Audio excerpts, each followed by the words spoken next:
did I overestimate the amount that I was going to read in October? Of course I did. Of course I did. I thought that in those last 3 weeks of term, 3 weeks of a 7.5 week term, that I could read loads, and then that I would read so many books in my transatlantic flights at the end of that 7.5 week term. When in fact I did not. I just sort of sat there and went, most of the time, because it was a 7.5 week term. Welcome to my October wrap up. Welcome back, or if you are new here, welcome. My name is Katrina, and I make bookish content here on this channel every week, and then movie reviews here at the weekend. As aforementioned, it was a busy half term, and so I am not caught up on movie reviews, so they will have one coming your way very soon. If not, I just posted one. But yes, I had a lot of ambition as to all those books that came out in that first week of October and being able to read them all. And yeah, didn't read very many of them. So as always, I'm going to divide my wrap up into ebooks, physical books and audiobooks, and I do actually have something from every category. So whilst my TBR was overly ambitious, I did do pretty well with it, I think. So I did manage to finish reading The Burnout by Sophie Kinsella. I will say that I read a lot of this by actually, since making that October TBR, reading every morning over breakfast before going to school. And I'm like, whenever I sit and do that, I always think, why do I not do this every morning? But then I sort of switch out of it and end up watching like a TV show or something whilst eating my breakfast. And I'm like, oh, I like this too. I like both. I just like consuming media in all its forms. So yes, I enjoyed this one. I thought it was really good. And I actually have a written review of it on my blog, which is always linked in the description box below. But this is Sophie Kinsella's sort of classic rom-com at its best. However, it takes place in an off-season seaside resort, and so definitely make sure that, like the character on the front of the book, you are sort of wrapped up warm reading this, because it did make me feel a little bit chilly. But I did want, I can't remember if it's penguins or clubs that she eats in the book, but it made me want to sit and eat chocolate biscuits and drink tea whilst reading this. Definitely, I was glad that I was eating my breakfast whilst reading it. But I really enjoyed it, and as I say, I have a written review on my blog, and this one came out at the beginning of October here in the UK. I believe it is also already out in the US, because I'm pretty sure I saw it on the shelves in Target.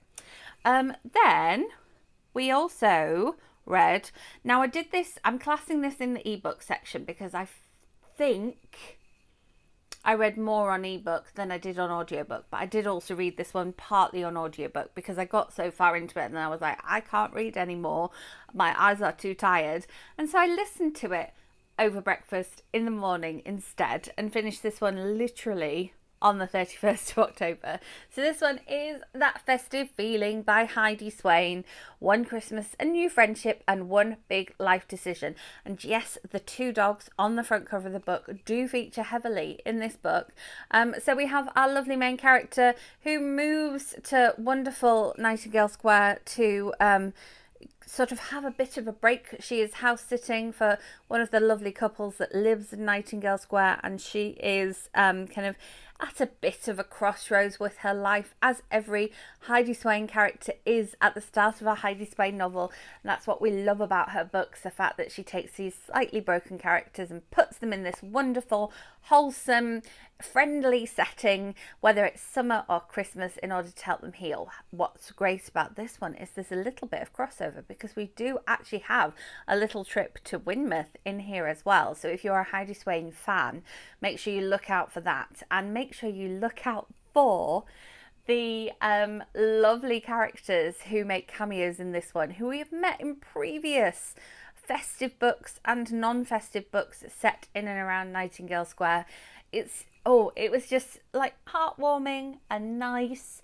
I will say, in terms of the romance, it sort of felt a little bit different in this one, because there were certain reasons why characters were or weren't doing certain things, and they were different from normal reasons. So that's a non-spoilery way to talk about how different this book was. But yes, I read the first half of it and I listened to the second half of it, because the narrator for Heidi Swain's novels is often Karen Cass, and we love her as a narrator. She does some of my very favourite books. I think she does the about a girl series that Lindsay Kelk had, so much so that I listened to the first book in that series and then could not read the second book because I was so into the way the characters sounded in the narration for the audiobook. So I ended up having to listen to like all three novels. I couldn't read them, I had to listen to them. But we love Karen Cass as a narrator. Then we have a physical book that was actually on my TBR that I don't know if, as you're seeing this, I've posted my reading vlog or not. But in my reading vlog, I do read this one. It's a reread. It's a very lovely reread. This is Pumpkinheads, the graphic novel by Faith Erin Hicks. Now, what was nice about reading this one was the fact that there was a bit in it that I don't remember from having read it previously. Now, I know I read it about this time in, I want to say 2020, but maybe it was 2019. And I can't believe I didn't notice this like little bit that was just really cool. But basically it was a John Denver tribute band, and I'm trying to find it now because it's oh, here we are. He goes, do you hear that? Is that John Colorado Springs? I love John Colorado Springs. And he goes, and they're playing your favourite song. And he said, I just realised this is my last night with the world's greatest John Denver cover band, and I missed the show. And I'm just like, I don't remember the fact that there was a band called John Colorado Springs in here. It was a John Denver cover band. It was so cool. And then there's a snack in here as well. I love the music artwork on here. But there's a snack in here as well that's like pumpkin pie fried on a stick. And it's just, I just want it. I mean, you know, there's loads and loads of snacks in here. Look at that roasted marshmallow. But I just, it's just a really good story, and I'm glad that I reread it as well. But yeah, look, Pappy's apples. There we go. But yes, that was the physical book that I read. Then additional books that were actually on my TBR. There's only one book on here that wasn't on my TBR. So additional books that were on my TBR, I listened to and will soon watch once I complete the series. The Summer I Turned Pretty by Jenny Han, and then It's Not Summer Without You by Jenny Han. Now, I wasn't super into them, but I've heard really good things about the TV show, and so I didn't want to watch the TV show, well, Amazon Prime show, without having read the books. And so I wanted to kind of be introduced to the characters and know what was going on. You know me, I don't like to watch something without having read the book if I know it was a book. Sometimes I find out afterwards that it was a book and then I'm annoyed. But they were fine.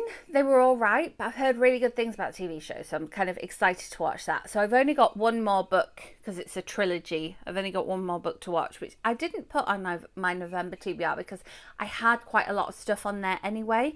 But We'll Always Have Summer is the third book that I haven't read yet. But I don't think that's been made into a series yet. I think they are kind of doing a series, a book, but please let me know in comments if I am incorrect about that. But yeah, It's Not Summer Without You was definitely less upbeat than The Summer I Turned Pretty. I like The Summer I Turned Pretty, but sometimes some of the choices that the characters made were very questionable, which I often found when I was reading YA, when I kind of read a lot of adult and then went back to YA, and so that might be my issue here. But yeah, it was bothering me a little bit, but they were like harmless to listen to, and I enjoyed listening to them on my commute. And then I read a novel 1.5 in a series, because I'm about to read novel 2 in the series, and this was a Christmas Notch in July novella, and this is Snow Place Like LA by Julie Murphy and Sierra Simone, which follows up a Holly Jolly, I can't remember, Holly Jolly Christmas, something like that I read last year, and comes in between this and the next one in the series that was on my October TBR that I cannot remember the title of, that's made it onto my November TBR as well. But yes, this was a novella, so it was about 3 hours long or 5 hours long. It wasn't super long, but it followed two of the characters from that book who kind of get together in the first book, but then get off to a bit of a rocky start, so we just catch up with them in this book. And again, it was fairly harmless. I will say, if you are looking for a Christmas romance series, these ones are great, because the last one was kind of like Hallmark movie meets the porn industry. And you know, people are filming in that like Hallmark movie location that's used for all the Hallmark movies, and then they're people from the porn industry who all regularly work together as well. So that was really funny. And then these guys obviously are from that industry too, and so they, you know, they know a lot of people that run in those circles. And this is a male-male romance as well. But very steamy, very hot. And then the next one, yeah, I'm excited to read because it's festive as well. So it was nice to read something a little bit festive, but also a little bit sexy too.